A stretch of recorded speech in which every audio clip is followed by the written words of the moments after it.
नमस्कार, मी शुभा कोकणी फ्लेवरमध्ये तुम्हा सर्वांचे खूप खूप आणि मनापासून स्वागत करते. आजची आपली रेसिपी आहे कोकणातील प्रसिद्ध असलेला कुळथाचा सांबारा. कडधान्याची उसळ आणि सांबारा हा कोकणस्थांचा आवडीचा विषय आहे. आठवड्यातले किमान 3 दिवस तरी कार्यक्रम ठरलेलाच असतो. कडधान्य भिजवणे, चाळणीत काढणे किंवा आजीच्या जुन्या नऊवारी सुती साडीमधून कापलेल्या चौकोनी कापडात बांधून ठेवणे. म्हणजे चविष्ट उसळ खाण्यासाठी ही एवढी खटाटोप अगदी मनापासून केलीच जाते. आताशा मोड आलेले कडधान्य किराणा दुकानापासून ते बाजारापर्यंत विकले जातात.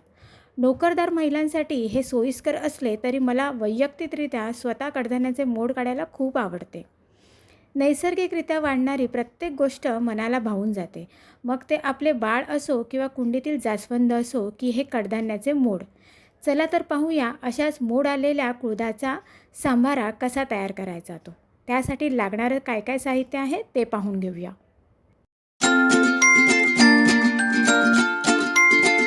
कुळथाचा सांबारा बनवण्यासाठी लागणारं साहित्य जे आहे हे मी इथे कुळीत छानपैकी भिजवून घेतले. भिजवून झाल्याच्यानंतर त्याला व्यवस्थित मोड काढून घेतलेत. मोड काढून झाल्याच्यानंतर मोडवालेच घ्यायचे आहेत. मोड काढून झाल्याच्यानंतर मी हे कुकरला लावून 3 शिट्या काढून शिजवून घेतल्यात, म्हणजे उकडून घेतलेले आहेत. ठीक आहे. उकडून घेतल्याच्यानंतर ह्यातले अर्धे अर्धे म्हणजे थोडे एक आता 4 चमचे मी हे एवढे 4 चमचे मी इथे ही पेस्ट वाटून घेतली आहे कुळथाचीच. हे थोडंसं दाटसर येण्यासाठी मालवणी लोक काळ्या वाटाण्याचा सांबारा असून दे किंवा असा काही जो सांबारा असतो तो बनवताना नेहमी असंच करतात. हा मी पेस्ट वाटून घेतली आहे मी याची. त्यानंतर इथे मी घेतला आहे कांदा घेतला आहे बारीक चिरलेला, आलं लसूणची पेस्ट घेतली आहे, बारीक चिरलेला टोमॅटो घेतला आहे, कढीपत्ता घेतला आहे, थोडेसे कोकम घेतले आहेत. हे 3 कोकम आहेत ज्याचे मी बारीक तुकडे करून घेतलेत. हे छोटे होते म्हणून 3 आहेत, नाहीतर असं बघायला गेलं तर एक मोठा कोकम हा एकच आहे हा, आणि त्याचे मी असे बारीक तुकडे करून घेतलेत.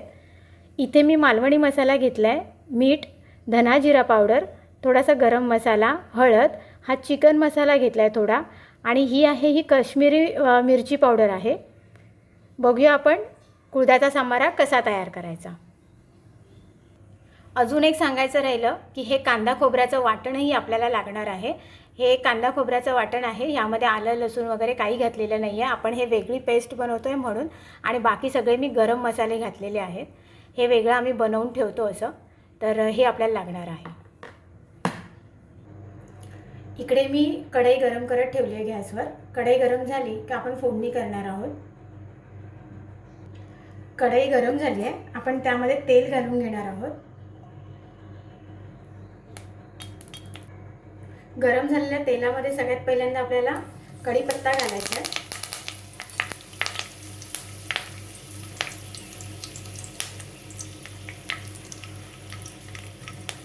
त्यानंतर आपण कांदा आणि आलं लसूणची पेस्ट घालणार आहोत.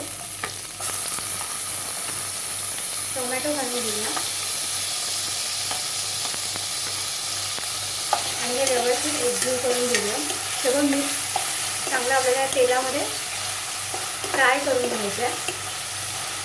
कांदा नरम पडेपर्यंत आपल्याला हे सगळं फ्राय करायचं आहे. कांदा, टोमॅटो आणि आल्याचा आपला कच्चा फ्लेवर सगळा जाईपर्यंत आपल्याला हे व्यवस्थित फ्राय करून घ्यायचं आहे. कांदा, टोमॅटो, आलं लसूणची पेस्ट हे सगळं व्यवस्थित फ्राय झालं आहे तेलामध्ये, आणि कांदा आणि टोमॅटो पण बघा तसा नरम पडला. आता आपण काय करणार आहोत की यामध्ये आपण जे मसाले घेतले होते ते मसाले पण आपण यामध्ये सगळे फ्राय करून घेणार आहोत. हे बघा मी सगळे मसाले यामध्ये घालते आणि हे व्यवस्थित एकजीव करून घेते हे कांदा टोमॅटोमध्ये.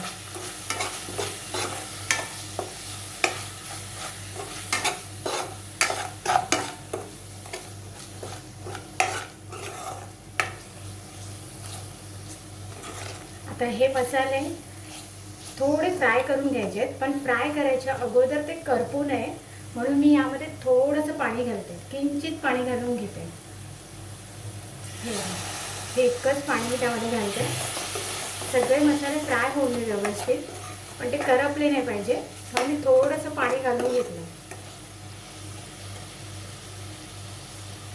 मसाले आपल्याला व्यवस्थित फ्राय झाले, बाजूला त्याचं तेल पण सुटलं आहे.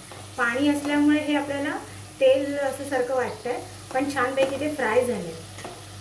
आता आपण त्यामध्ये वाटण जे केलेलं आहे कांदा खोबऱ्याचं, ते अंदाजाप्रमाणे आपल्याला किती घट्ट अशी ग्रेव्ही हवी आहे त्या अंदाजाप्रमाणे आपल्याला हे वाटण यामध्ये घालून घ्यायचं आहे. मी आता हे एवढं घालते आणि हे व्यवस्थित यामध्ये मिक्स करून घ्यायचं आहे. हे अंदाजे मी 2 चमचे घातले आणि हे व्यवस्थित यामध्ये फ्राय करून घ्यायचं आहे. हे सुद्धा ह्यातलं सगळं पाणी जे वाटणामध्ये जे आपण पाणी घालतो वाटताना ते सगळं हे झालं पाहिजे, म्हणजे आटलं पाहिजे, नाहीतर मग त्याला आपल्याला टेस्ट बरोबर येत नाही. सेम जसं आपण चिकन करतो तसंच करायचं आहे आपल्याला. हे व्यवस्थित तेल सुटेपर्यंत हे वाटण पण आपल्याला ह्या मसाल्यांमध्ये भाजून घ्यायचं आहे. ठीक आहे, म्हणजे आपल्याला अजून थोडा वेळ लागेल, 1-2 सेकंद तरी अजून लागतील हे वाटण छानपैकी तेल सोडायला. ह्या वाटणाने एकदा तेल सोडलं की हे आपलं तयार झालं आहे. मग आपण पुढे बघूया. आपलं वाटणाने सुद्धा छानपैकी तेल सोडलं आहे. आता आपल्याला यामध्ये मिक्स करायचं आहे जे वाटून घेतलेले आपण कुळीद आहेत ना, हे यामध्ये मिक्स करून घ्यायचे.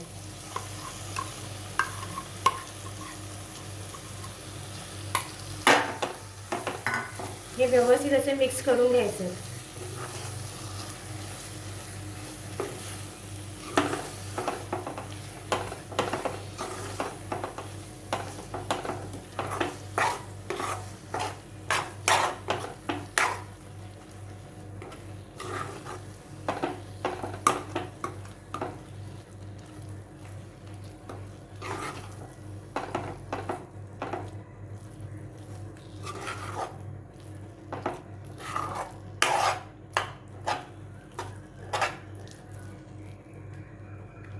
हे पण सगळं मिक्स झालं पाहिजे आणि थोडं छानपैकी असं भाजून घ्यायचं आहे. जसं आपण आता वाटण भाजून घेतलं तसं त्या पद्धतीने आपल्याला हे भाजून घ्यायचं आहे.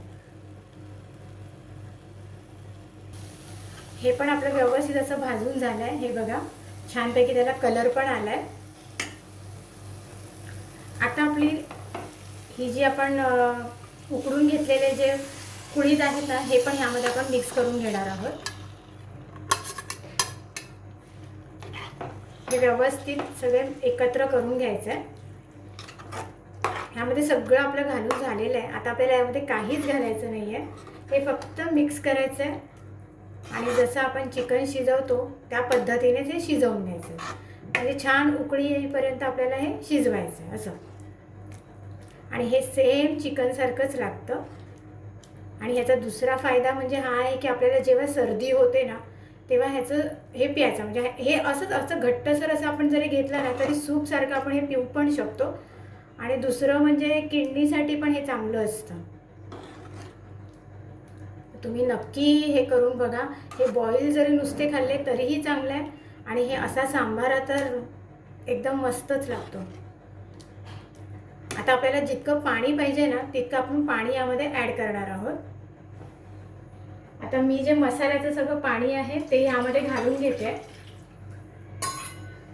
आणि सगळी भांडी वगैरे सगळं धुवून घेतलं वाटणाचं वगैरे, ते सगळं पाणी मी यामध्ये ॲड करते. जेवढी आपल्याला ग्रेव्ही घट्ट पाहिजे तेवढं आपण यामध्ये पाणी मिक्स करायचं आहे. आता लास्ट आपण यामध्ये थोडे कोकम घालणार आहोत. कोकम ऑप्शनल आहेत, तुम्हाला जर घालायचे असतील तर घाला, अदरवाईज नाही घातला तरीही चालेल. कोकमाने त्याला छानसा असा फ्लेवर येतो, टेस्ट छान लागते म्हणून घालतात. कोकणामध्ये तर सगळे लोक असे सांबारा वगैरे जो काळ्या वाटण्याच्या सांबारामध्ये आणि आम्ही घालत नाही, पण या सांबारामध्ये मी घालते. हे बघा आता एकदम छान अशी घट्टसर अशी ग्रेव्ही बनेल त्याची. तुम्हाला जितकी थिकनेस पाहिजे तेवढी तुम्ही ठेवायची. आता एक 15 मिनिटासाठी आपण याला झाकण लावून ठेवून देणार आहोत. 15 मिनिटं झाली आहेत. आता आपण झाकण काढून बघूया. वा, मस्तपैकी कड आलाय आणि सांबारा पण आपला चांगला शिजलाय व्यवस्थित. हे बघा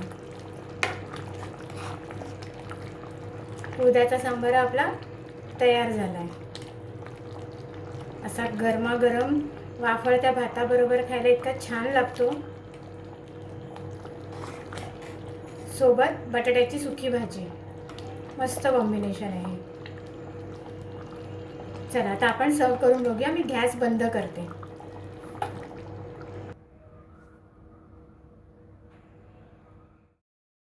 आपला कोकणातील प्रसिद्ध असलेला कुळथाचा सांबारा तयार झाला आहे.